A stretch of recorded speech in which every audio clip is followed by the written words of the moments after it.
आदाब नाज़रीन, खबर दोपहर के साथ मैं हूं मुनज़्ज़ा शाह। बात करेंगे चुनावी जंग की।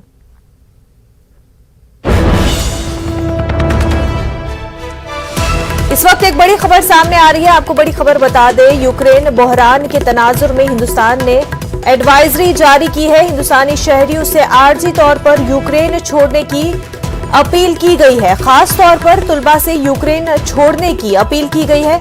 यूक्रेन में गैर यकीनी सूरत हाल के पेश नजर ये फैसला लिया गया है। आपको बड़ी खबर बता रहे हैं, इस वक्त यूक्रेन के हवाले से यूक्रेन बहरान के तनाजुर में हिंदुस्तान ने एडवाइजरी जारी की है।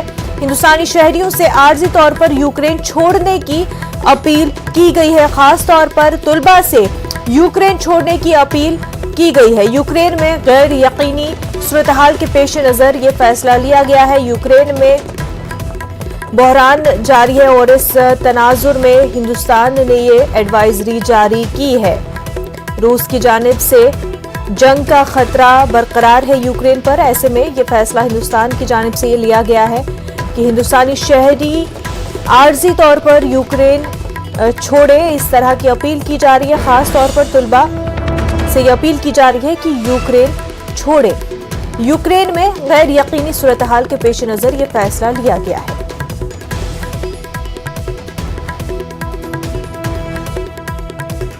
इससे पहले यूक्रेन के सदर ने बयान भी दिया था कि रूस की जानिब से हमला हो सकता है, लेकिन उसके बाद उन्होंने अपने बयान की तरदीद भी की थी। लेकिन कशीदगी बरकरार है। हमारे नुमाइंदे शैलेंद्र इस वक्त हमारे साथ जुड़ चुके हैं। शैलेंद्र, यूक्रेन में जिस तरह के हालात बने हुए हैं उसको देखते हुए हिंदुस्तान ने एडवाइजरी जारी की है। क्या कुछ इस एडवाइजरी में कहा गया है?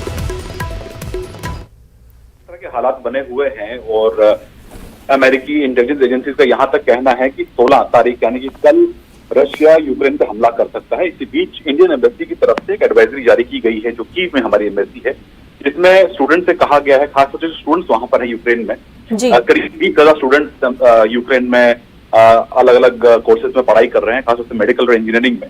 तो उनसे कहा है कि जिस तरह के हालात बने हुए हैं तो टेम्पोरेली यानी कि अस्थायी रूप से वो यूक्रेन छोड़ के चले जाएं।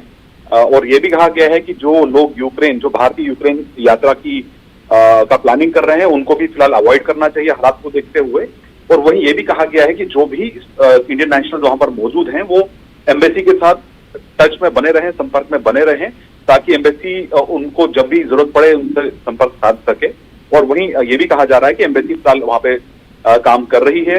और आप ये भी याद दिला दें कि अब से करीब हफ्ता 10 दिन पहले एक प्रोसेस शुरू किया गया था यूक्रेन में इंडियन मिशन की तरफ से, जिसमें सभी इंडियन नेशनल से कहा गया था जो स्टूडेंट्स वहां पर खास तौर से हैं कि वो वहां पर रजिस्टर करें और अपनी सारी इन्फॉर्मेशन साझा करें कि वो कहाँ पे हैं, कहाँ रहते हैं, ताकि उन तक डायरेक्टली अप्रोच किया जा सके। लेकिन फिलहाल जिस तरह के हालात यूक्रेन में बन रहे हैं और यूएस और रशिया की तरफ से जो बयान आ रहे हैं, तो उसे साफ लग रहा है कि इंडियन मिशन की तरफ से जो पैनिक बटन है वो फिलहाल दबा दिया गया और ये कहा गया है स्टूडेंट्स को तुरंत यूक्रेन छोड़ के वहां से टेम्परेरी वहां से छोड़ के चले जाए। तो शैलेंद्र, क्या कुछ इकदाम किए जा रहे हैं जिससे सेफली जो है इन तमाम तर स्टूडेंट्स को या जो हिंदुस्तानी शहरी वहां पर है उनको जल्द वापस लाया जाए?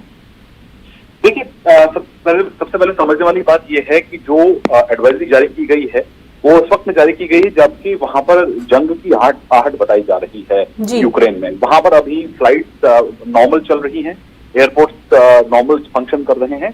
अभी किसी भी छात्र को वहां से निकलना हो तो वो अपनी टिकट बुक करके वहां से रवाना हो सकता है। अभी फ्लाइट को लेकर कोई पाबंदी नहीं है, तो समय रहते अगर स्टूडेंट्स वहां से अगर निकल जाएं तो ये ज्यादा बेहतर होगा। इस तरह का सुझाव इंडियन एम्बेसी ने दिया है। हालांकि कंटिजेंसी प्लान पर हमेशा भारत काम करता रहा है। हमने ये भी देखा है इससे पहले कि जब लॉकडाउन पीरियड शुरू हुआ था 2020 में, उस वक्त भी यूक्रेन से स्टूडेंट्स को और इंडियन नेशनल वहां फंसे हुए थे लॉकडाउन के चलते, उनको वहां से ऑपरेशन देवी शक्ति के तहत निकाला गया था। लेकिन ये दूसरी बार होगा कि अगर वहां पर स्टूडेंट्स फंसते हैं तो उनके लिए क्या प्लान किया गया होगा, वो बात की बात है। लेकिन फिलहाल क्योंकि ऑपरेशनल फ्लाइट्स वहां पर अभी अवेलेबल हैं, तो ऐसे में स्टूडेंट्स से सुझाव दिया गया कि वो अवेलेबल फ्लाइट्स के जरिए वहां से टेम्पोरली निकलने का सोचे प्लान। बिल्कुल शैलेंद्र, बेहद शुक्रिया आपका। एक और बड़ी खबर इस वक्त की आपको बता दें कि ये खबर चारा घोटाला मामले से जुड़ी हुई है। लालू प्रसाद यादव कसूरवार पाए गए। डुरांडा ट्रेजरी से 139 करोड़ रुपए की निकासी का मामला है। सीबीआई की खसूसी अदालत ने फैसला सुनाया है। तो चारा घोटाला मामले पर फैसला आया है। लालू प्रसाद यादव कसूरवार पाए गए हैं। डुरांडा ट्रेजरी से 139 करोड़ रुपए की निकासी का यह मामला है। सीबीआई की खसूसी अदालत ने इस पूरे मामले को लेकर के फैसला सुनाया है। लालू प्रसाद यादव कसूरवार पाए गए हैं। पूरा मामला चारा घोटाले का। तो लालू प्रसाद यादव को कोई राहत यहां पर नहीं मिली है। अब गरीब लोग ही सदियों से गरीब ही दोषी करार दिए जाते रहे हैं और ये न्यायालय ये इनका अपनी भावना है, ये अपनी भावना व्यक्त कर रहे हैं क्योंकि लालू के हार्डकोर सपोर्टर हैं। तो ये इस तरह की बातें आएंगी, इसको न्यायिक प्रक्रिया में व्यवधान के रूप में बिल्कुल ही नहीं देखा जाए क्योंकि लालू प्रसाद के समर्थक हैं। जी मुंगेर के तारापुर से मैं आया हूँ और हम लोग को न्यायालय पे पूरा भरोसा है और ये गरीब करोड़ों लोग जो है ना आशा और प्रतीक के जो है लालू जी जो है नेता है और पूरे लोग का आशीर्वाद उनके साथ है और हम लोग को भगवान के ऊपर और न्यायालय के ऊपर पूरी भरोसा है कि इनको जो है एकदम बरी हो गए, आने वाले समय में निश्चित होकर बरी होंगे। न्यायालय के ऊपर भरोसे की बात कर रहे हैं लेकिन लालू जी दोषी करार दिए गए हैं। देखिए गरीब गुरबा लोग सभी लोग इनके ऊपर भरोसा किए हुए एक दिन न्याय मिलेगा ही है। आज भले कुछ हो लेकिन न्याय मिलेगा आगे चल के, यही भगवान से प्रार्थना करते हैं।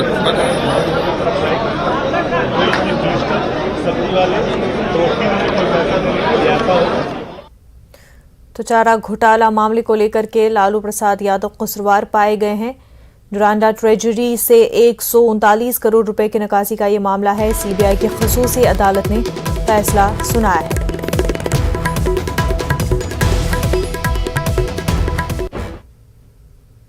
खबर दोपहर में अब आगे बढ़ते हैं और बात करते हैं इंतखाबात की। तो आपको बता दें उत्तर प्रदेश में 2 मरहलों की वोटिंग हो चुकी है और अब वहां 5 मरहलों के चुनाव बाकी रह गए हैं। तीसरे मरहले के तहत 20 फरवरी को वोटिंग होगी जिसके लिए सियासी जमातें तशहीरी मुहिम में मसरूफ हैं और वोटरों को राग़िब करने की कोशिशें कर रही हैं। तीसरे मरहले में 16 जिलों की 59 सीटों पर वोट डाले जाएंगे। इस तीसरे मरहले में जिन 59 सीटों पर चुनाव होंगे उनमें 2017 में बीजेपी ने 49 सीटों पर जीत का परचम लहराया था, जबकि 9 सीटें समाजवादी पार्टी की झोली में गई थी और 1 सीट पर कांग्रेस को जीत मिली थी। यानी बीजेपी के लिए तीसरा मरहला लिटमस टेस्ट होगा। इसके साथ साथ पंजाब में भी 20 फरवरी को एक ही मरहले में चुनाव होंगे। पंजाब में 117 असेंबली हलकों में वोटिंग के तशहीरी मुहिम उरूज पर है।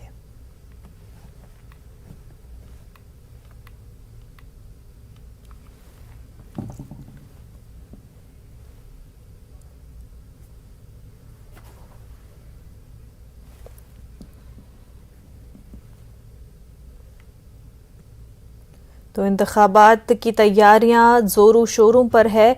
दोनों ही रियासतों में यूपी और पंजाब में इंतखाबात की तैयारियां जोरों से जारी है। लीडरान जो है लोगों के बीच जा रहे हैं, वोटरान को अपनी जानिब राग़िब करने की कोशिश में जुटे हुए हैं। तमाम तर वादे लोगों से किए जा रहे हैं। और वहीं आपको बता दें कि यूपी में तीसरे मरहले के तहत पोलिंग होनी है 20 फरवरी को और पंजाब में एक ही मरहले के तहत पोलिंग होनी है। तो काफी अहम ये इंतखाबात पंजाब भी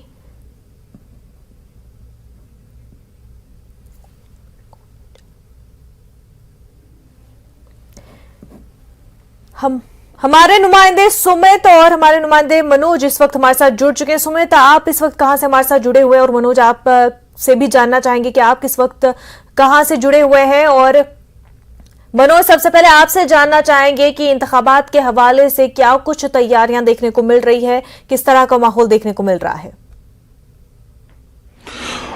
देखिए मैं इस वक्त चंडीगढ़ में मौजूद हूं और पंजाब विधानसभा चुनाव की बात करें तो चुनावी जो प्रचार है वो अब अंतिम दौर में प्रवेश कर चुका है। यहां प्रधानमंत्री नरेंद्र मोदी ने भी कल रैली की थी, राहुल गांधी कल भी पंजाब में थे, आज भी राहुल गांधी, प्रियंका गांधी दोनों पंजाब में है। डोर टू डोर कैंपेनिंग हो रही है, जनसभाएं हो रही हैं। और इसके अलावा प्रधानमंत्री की बात करें तो प्रधानमंत्री की भी 2 रैलियां भी होनी है। कल एक जो रैली है प्रधानमंत्री नरेंद्र मोदी की वो पठानकोट में होगी और इसके बाद 17 फरवरी को दूसरी रैली अबोहर एक इलाका है या कहें कॉन्स्टिट्यूंसी है वहां पर होने जा रही है। तो 3 प्रधानमंत्री रैली कर रहे हैं। इसके अलावा सभी पार्टियों के तमाम दिग्गज इस वक्त चुनावी प्रचार में जुटे हुए हैं। पंजाब की अगर हम बात करें, राजनाथ सिंह रक्षा मंत्री आज यहां पर हैं, जेपी नड्डा बीजेपी के राष्ट्रीय अध्यक्ष वो भी यहां पर प्रचार कर रहे हैं। तो कोई भी पार्टी हो सबने यहां पूरी ताकत झोंकी हुई है। और एक और जो तीसरा इंपॉर्टेंट प्लेयर है पंजाब की राजनीति की बात करें तो वो है आम आदमी पार्टी। तो अरविंद केजरीवाल पिछले 2 दिन से डेरा पंजाब में डाले हुए हैं। वो लगातार यहां मतदाताओं से मिल रहे हैं, अपने पार्टी के नेताओं के लिए प्रचार कर रहे हैं और वोट की अपील कर रहे हैं। पंजाब की 117 विधानसभा सीटों पर जो अगला चरण है, एक ही चरण में वोट डाले जाएंगे 20 फरवरी को। और तमाम जो सियासी दल है वो तैयार नजर आते हैं। चुनाव आयोग ने भी इसके लिए पूरी तैयारी की है। सुरक्षा व्यवस्था के पुख्ता इंतजाम किए गए हैं। पैरामिलिट्री फोर्स लगाई गई है। पंजाब पुलिस भी सुरक्षा में लगाई गई है। जी बिल्कुल। सुमित, आप बताएं कि किस तरह का चुनावी माहौल देखने को मिल रहा है?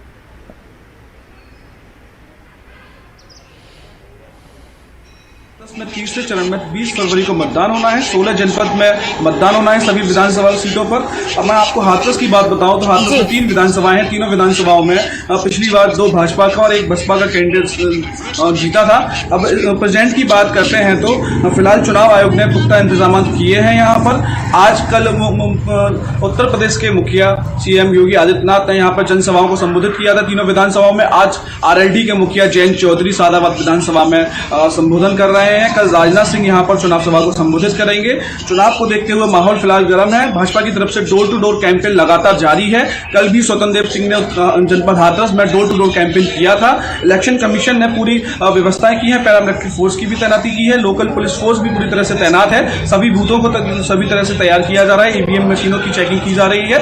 16 फरवरी को 20 फरवरी को जनपद हाथरस में मतदान होगा। बिल्कुल। मनोज, ये बता दें कि अगर हम पंजाब की सियासत की बात कर रहे हैं, वहां पर वजीर आजम भी नरेंद्र मोदी भी रैलियां कर रहे हैं, लोगों तक पहुंच रहे हैं, आम आदमी पार्टी भी जोरों शोरों से तैयारियां कर रहे हैं, लेकिन पंजाब के लिए कौन सा मुद्दा सबसे बड़ा है?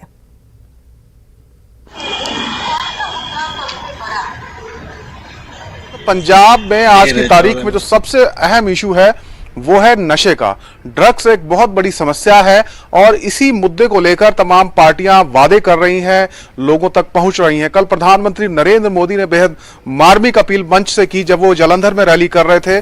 उन्होंने कहा कि किसी व्यक्ति के पास, खासकर माताओं को और बहनों को यानी कि महिलाओं को संबोधित करते हुए उन्होंने कहा कि उनके पास भले ही संपत्ति हो, गाड़ी हो, बंगला हो, लेकिन अगर उनके बच्चे नशे में डूब गए तो फिर उनके पास कुछ नहीं बचेगा। इसीलिए पंजाब से नशे को अगर खत्म करना है तो यहां मजबूत सरकार चाहिए और उन्होंने वादा किया है कि अगर भाजपा अलायंस की सरकार पंजाब में बनती है तो नशे को खत्म किया जाएगा। तो नशा सबसे बड़ा यहां पर मुद्दा बना हुआ है। इसके साथ साथ यहां पर जो रोजगार की समस्या है, बेरोजगारी की जो समस्या है, रोजगार के नए अवसर सृजित करने की बात है, इसको लेकर भी तमाम पार्टियां वादे कर रही हैं। कल ही मुख्यमंत्री चरणजीत सिंह चन्नी ने ऐलान किया है कि वो 1 लाख युवाओं को रोजगार देंगे अगर उनकी सरकार दोबारा पंजाब में बनती है। इसी तरीके से आम आदमी पार्टी ने भी यहां पर रोजगार का बड़ा वादा किया है। बेरोजगारों को भत्ता देने की भी बात हो रही है तमाम सियासी दलों की तरफ से। और इसके साथ साथ जी जो सुरक्षा व्यवस्था है, क्योंकि ये एक सरहदी सूबा है पंजाब की, अगर हम बात करें पाकिस्तान से सीमा सटी हुई है। यहां से बॉर्डर के पार से जो हथियार आ रहे हैं या नशे के मादक पदार्थ आ रहे हैं, ड्रग्स आ रही हैं, इसको कैसे रोका जाए, ये भी एक प्रमुख मुद्दा पंजाब विधानसभा चुनाव में बना हुआ है। तो ये 3-4 ऐसे इश्यूज हैं जिनको लेकर तमाम पार्टियां लड़ रही हैं। और इसके साथ साथ माली हालत जो है पंजाब की, यानी कि जो इकोनॉमिक कंडीशन है वो काफी खराब इस वक्त मानी जा रही है। 3 लाख करोड़ से ज्यादा का पंजाब पर कर्जा है। इस कर्जे से कैसे उबरा जाए, इसको लेकर भी तमाम वादे किए जा रहे हैं, लेकिन बावजूद इसके पंजाब में तमाम सियासी दल फ्री बी पॉलिटिक्स कर रहे हैं, यानी कि मुफ्त की जो चीजों की राजनीति है उसको यहां पर किया जा रहा है। केजरीवाल ने 1,000 रुपए हर महिला को देने का वादा किया है, तो वहीं नवजोत सिंह सिद्धू ने हर गृहिणी को 2,000 रुपए देने का वादा किया था। हालांकि बीजेपी ने कोई इस तरह का वादा नहीं किया, लेकिन उन्होंने मुफ्त बिजली 300 यूनिट तक का वादा बीजेपी ने भी अपने मैनिफेस्टो में किया है। आज शिरोमणि अकाली दल की अगर हम बात कर लें, उनका भी मैनिफेस्टो जारी हो रहा है। सुखबीर सिंह बादल इस वक्त पंजाब विधानसभा चुनाव के लिए अपना जो घोषणा पत्र है वो जारी कर रहे हैं। उसमें भी वो तमाम वादे करने जा रहे हैं, चाहे रोजगार की बात हो, चाहे महिला सुरक्षा की बात हो, इंटरनल सिक्योरिटी की बात हो, या फिर नशे का मुद्दा हो। जी बिल्कुल, वहीं ये भी बता दें, क्योंकि बीजेपी का जो किसानों के हवाले से पूरा मुद्दा रहा है, उस हिसाब से पंजाब में क्या एक जो किसानों के मन में अभी भी बीजेपी के खिलाफ किसी तरह का नाराजगी देखने को मिल रही है? देखिए, कृषि कानूनों को लेकर जो आंदोलन शुरू हुआ वो पंजाब से शुरू हुआ था, और पंजाब के बहुत सारे किसान दिल्ली के बॉर्डर पर करीब 1 साल भर बैठे रहे। हालांकि कृषि कानून वापस ले लिए गए, लेकिन कुछ हद तक कुछ किसान संगठन हैं वो अभी भी बीजेपी का विरोध कर रहे हैं। हमने देखा था 5 जनवरी को जब प्रधानमंत्री की फिरोजपुर में रैली थी, उस रैली तक प्रधानमंत्री का काफिला नहीं पहुंचा था। उनके काफिले को बीच सड़क पर रोका गया, फ्लाईओवर के ऊपर किस तरीके से सुरक्षा में सेंध लगी, तो वो किसानों का ही विरोध था। जो कुछ किसान संगठन थे उन्होंने पहले ही ऐलान किया था कि वो प्रधानमंत्री का विरोध करेंगे। हालांकि कल जालंधर में जो रैली होनी थी उसमें भी कुछ किसान संगठनों ने विरोध का ऐलान किया था, लेकिन सुरक्षा व्यवस्था इस बार चाक चौबंद थी, उन किसान नेताओं को नजरबंद किया गया था, तो कोई खलल नहीं पड़ा कल की रैली में। लेकिन यह बात सही है, इसमें कोई दो राय नहीं है कि अभी भी बहुत सारे किसान संगठन, किसान बीजेपी के खिलाफ बोलते हुए या विरोध में नजर आते हैं।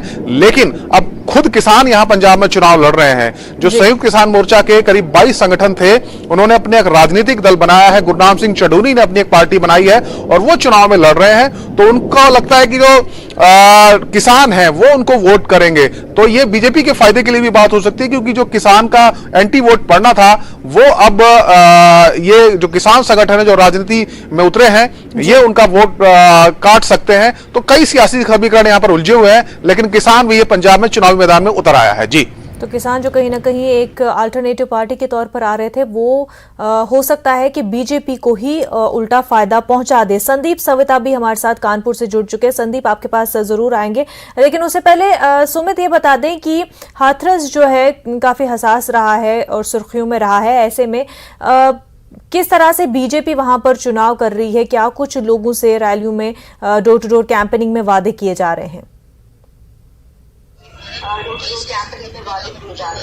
देखिए, आपको बता दूं, उत्तर प्रदेश या हाथरस की बात करें तो सबसे अहम मुद्दा आता है लॉ एंड ऑर्डर को लेकर, क्योंकि जैसा आपने बताया कि हाथरस सुर्खियों में रहा है। बिल्कुल, हाथरस में जो एक पीड़िता का मामला था जिसकी रेप के बाद हत्या कर दी गई थी, उसके मामले को लेकर भारतीय जनता पार्टी ने पूरा एक खाका तैयार कर रखा है, जिसके तहत हाथरस जनपद से एक महिला दलित उम्मीदवार को यहाँ प्रत्याशी बनाया गया है और वो डोर टू डोर जाकर कैंपेन कर रही है और इस बात का पब्लिक में मैसेज दे रही है कि भारतीय जनता पार्टी पूरी तरह से लॉ एंड ऑर्डर को लेकर या दलितों को लेकर पूरी तरह से सतर्क है।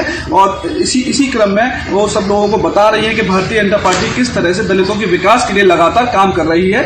जो पहले घटना हुई थी उससे वो उनका कहना है कि उत्तर प्रदेश सरकार ने उस पूरी घटना को एक अच्छे तरह से डील किया है, जिसमें सभी आरोपियों को जेल में भेजा गया है। अभी मामला हालांकि न्यायालय में लंबित है, देखना होगा न्यायालय इस पूरे प्रकरण में क्या फैसला लेता है। लॉ एंड ऑर्डर को लेकर उत्तर प्रदेश लगातार दावे कर रहा है कि मुख्यमंत्री खुद अपनी जनसभा में कहते हैं कि एक तरफ मेरे हाथ में विकास की चाबी है, दूसरी तरफ बुलडोजर की चाबी है।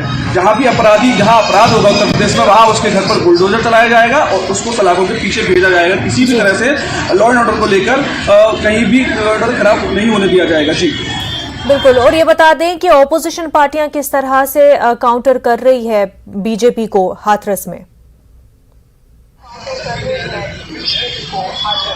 देखिए, पूरे उत्तर प्रदेश में जनपद हाथरस के मुद्दे को लेकर सभी विपक्षी पार्टियां लगातार ये आरोप लगाती रही हैं कि उत्तर प्रदेश में किस तरह से दलित उत्पीड़न हुआ। उसके बाद से सभी विपक्षी पार्टियां लगातार ये आरोप लगाती गई हैं, लेकिन वहीं भारतीय जनता पार्टी इस पूरे मामले में कैंपेन कर रही थी काफ़ी लंबे समय से।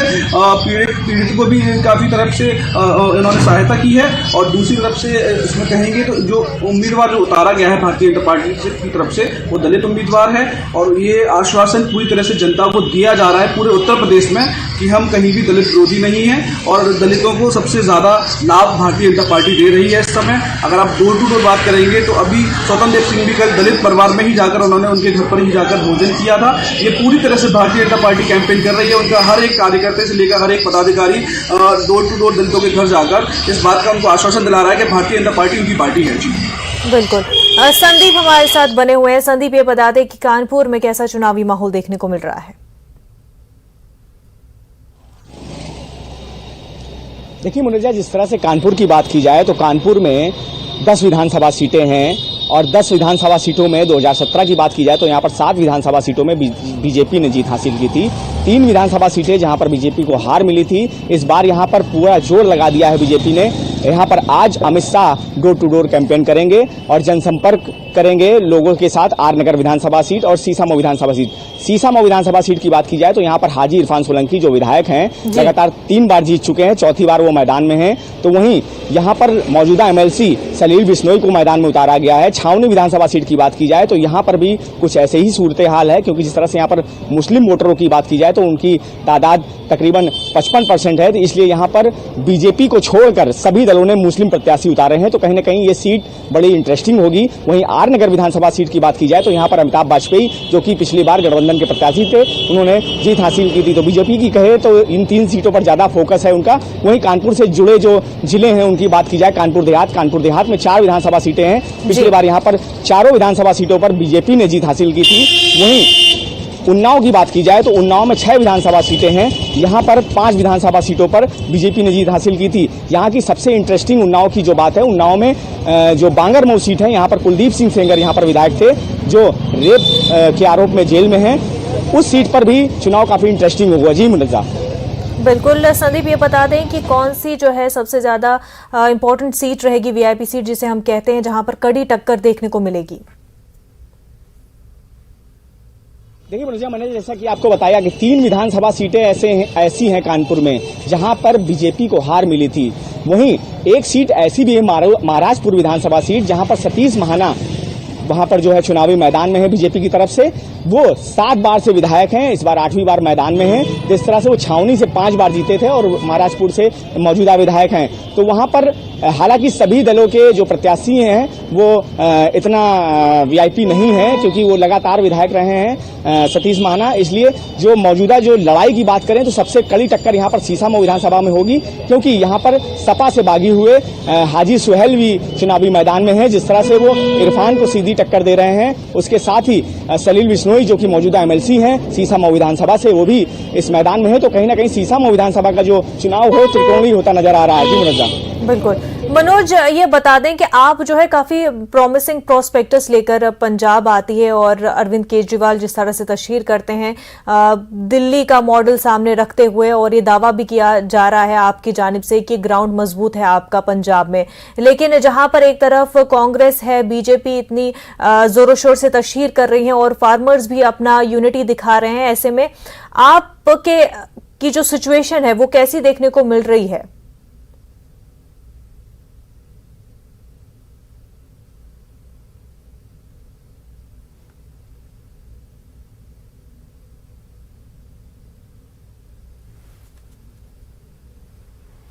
हमारे नुमाइंदे मनोज से हमारा राब्ता मुनक़ता हो गया है। संदीप हमारे साथ बने हुए हैं। संदीप, ये बता दें कि मुद्दों की जहां पर हम बात करते हैं तो क्या कुछ इलाकाई मुद्दे हैं कानपुर में?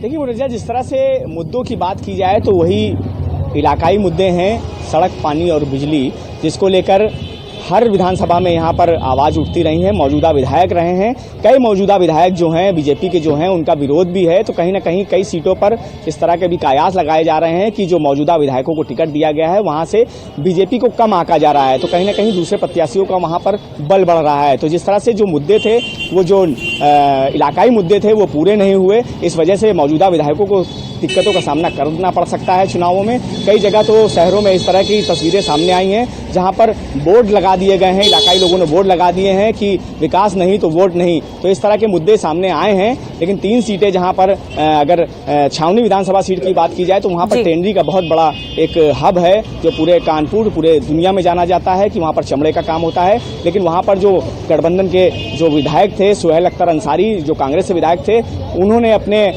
कार्यकाल में काम नहीं किया, जिसका खामियाजा उन्हें भुगतना पड़ सकता है। जिस तरह से वहां पर चुनावी मैदान में तीसरी बार हसन रूमी समाजवादी पार्टी से मैदान में है, तो वो सीधी टक्कर देते हुए नजर आ रहे हैं। जी मुनज़्ज़ा।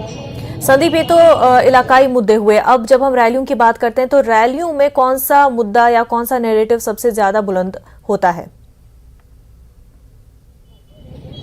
देखिए, अगर रैलियों की बात की जाए तो इस समय देखा जाए कि कानपुर की बात की जाए जो चुनाव तीसरे चरण में मतदान होना है, और उत्तर प्रदेश की बात की जाए तो उत्तर प्रदेश के 16 जिलों में 59 सीटों पर तीसरे चरण में मतदान होना है। जिस तरह से कानपुर के जो दौरे जो है शुरू हो गए हैं, इस समय कानपुर में अमित शाह मौजूद हैं। अमित शाह आज शाम 4 बजे से सीसामऊ और आर नगर विधानसभा में डोर टू डोर कैंपेन करेंगे, और वहीं महाराजपुर विधानसभा में अखिलेश यादव आज पहुंचेंगे, पूर्व मुख्यमंत्री उत्तर प्रदेश, और जिस तरह से वो अपने कार्यकर्ताओं से वहां मुलाकात करेंगे। कल की बात की जाए तो कल के लिए संभावित यहां पर प्रियंका गांधी का रोड शो किया जाएगा कांग्रेसी प्रत्याशियों के समर्थन के लिए। वहीं परसों जिस तरह से बताया जा रहा है कि कानपुर की कैंट विधानसभा सीट से एमआईएम के प्रत्याशी के समर्थन के लिए असदुद्दीन ओवैसी यहां पर पहुंचेंगे। तो लगातार कानपुर वीआईपी दौरों से भरा हुआ है, यहां पर लगातार वीआईपी दौरे लगे हुए हैं, और नेता यहां पर जो है अपने प्रत्याशियों के समर्थन के लिए वोट मांगने के लिए आ रहे हैं। जी मिर्जा। बिल्कुल संदीप, तो 20 फरवरी को पंजाब में एक मरहले के तहत जहां पोलिंग होनी है, वहीं यूपी में तीसरे मरहले के तहत पोलिंग होनी है। सुमित, मनोज और संदीप, आप तीनों का बेहद शुक्रिया हमारे साथ बने रहने के लिए। कोरोना वबा के दौरान बाहमी इमदाद और इन्हिसार का जज्बा मुस्तहकम हुआ है। मुल्क इस वबा से मुत्तहिद होकर मुकाबला कर रहा है। टीकाकारी के ऐलान के बाद हम बेहतर ताउन करें जिससे हम कोरोना को मात देने की जानिब कदम बढ़ा सके। नेटवर्क 18 इस मुहिम में हर कदम पर आपके साथ रहेगा। जब तक सभी महफूज नहीं होते तब तक कोई भी महफूज नहीं होगा। इसी सोच की बुनियाद पर हमारी मुहिम संजीवनी का मकसद यकीनी बनाना है कि वैक्सीन पाना सभी हिंदुस्तानियों का हक है।